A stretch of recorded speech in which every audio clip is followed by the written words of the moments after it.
to this meet like he came to the first annual meet.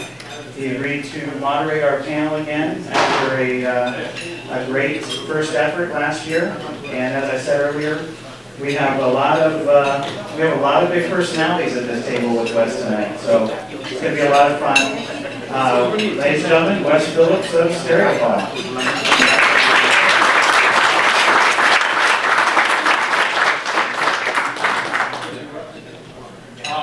I'd like to start off by thanking Vincent, aka the Monkey, for taking care of all of the details of making us come together and getting us here.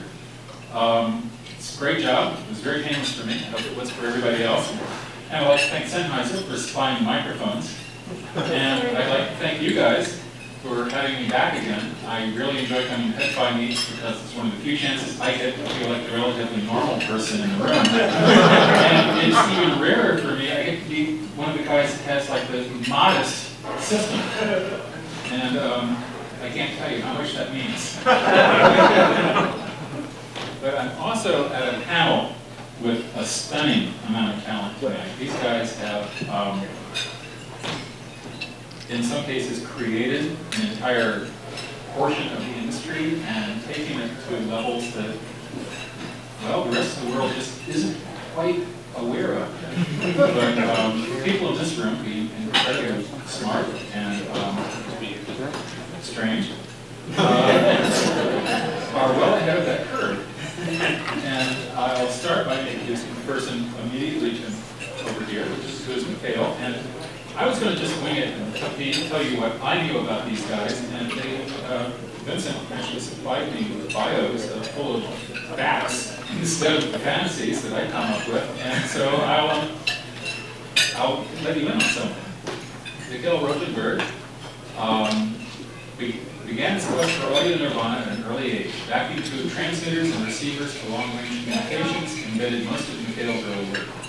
He was initially trained by World War II era radio veterans with extensive experience in tube amplification and communication equipment design.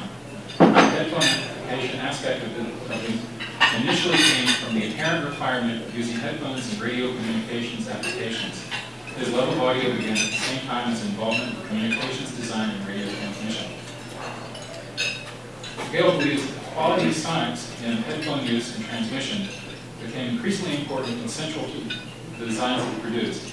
Being discovered by the audiophile community in late 2002, his products and designs gained demand nearly overnight.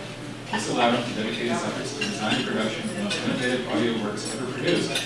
These works include, but are not limited to, the first balanced headphone amplifier and possibly the first balanced vacuum tube preamplifier.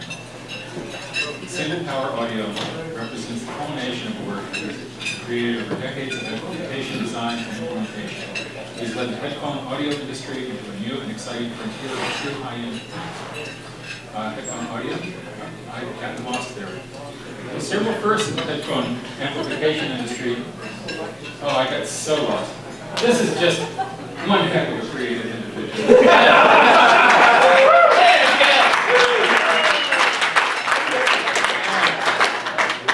Next to him is Pete Millett.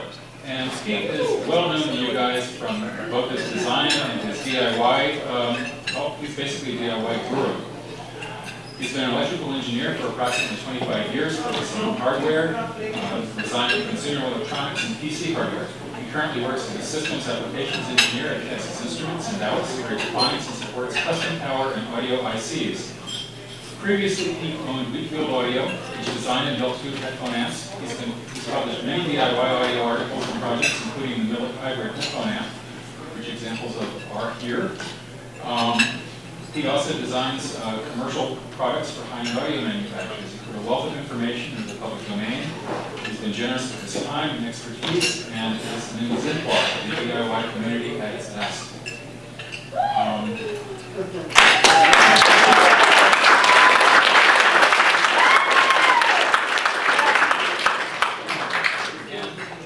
To Pete's left is Kyle Person, who probably caused all of this to happen. Kyle, I don't know for all of you, but for me, the very concept that there was such a thing as a high-end headphone amplifier was a completely foreign concept until Kyle came along, and through his willingness to be totally totally shameless in his advertising. And his creativity as a designer and his recognition of other designers and his total enthusiasm for the whole field, he pretty much created the market. I could read what he wrote, but I'm sure it doesn't say that my parents are ballet dancers and I play the ukulele.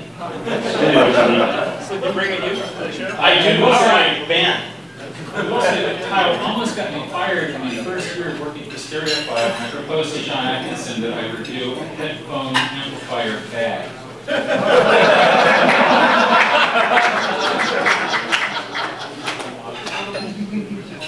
Next to Kyle is Justin Wilson, Headamp Audio Electronics, and Justin and I share something which is basically a hometown. He's currently headquartered in Charlottesville, Virginia, which is where I'm from. And I always thought it was a really great place to be from. Justin obviously feels it's a great place to be. He has a full product line ranging from portable amps to full-size, fully balanced amps, many of which are based on designs by DIY legend Kevin Gilmore. Headamps is also proud of its ability to work with the customer to provide exquisitely tailored custom products.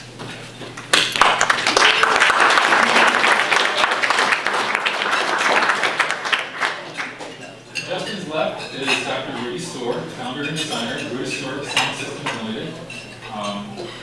This is a word that sounds so natural. The first time I saw his products, I thought that there was an electronic component called the Rudistor. He's the CEO of Audio Research Alliance, LLC, parent company. He's 51 years old, a doctorate in physics. Italian by birth, he splits his time between Trieste and Austria. His background is in electronics design, with work experience in the information technology industry as a designer, technical manager, and executive manager. Starting in 2003, Rudy dedicated his efforts full-time to his hi-fi passion. His non-audio hobbies and interests include easy stuff like racing bikes, climbing, and playing cello. Favorite music and composers, late romantic and contemporary, Bruckner, Mahler, and Shostakovich. Obviously a man that likes having a lot of information.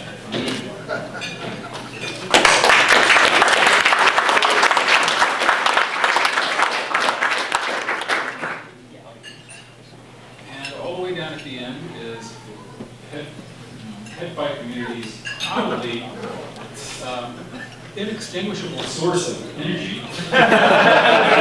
Ray Samuels, a man who's never at a loss for words. And Ray Samuels Audio is based in Skokie, Illinois. His naming strategy for his amps is somewhat confusing to the uninitiated. The first name of all his amps is Emily, after his daughter. As he put it, she has such a beautiful daughter, and makes beautiful products, he couldn't possibly not name them after her. And the second name of all of his products is named after an aircraft. So you see B-52, Hornet, Blackhawk, Tomahawk. In addition to their sterling sonic attributes, Ray's amps are known for the tank-like build quality and military spec part sourcing. He worked for years in the aviation industry, and his product line ranges from the tiny Tomahawk, which is on display here for the first time, and the Ronnie B-52 screw-based headphone amplifier preamp. Wow, look at that. It's a source of the Stereophile article on the SR-71.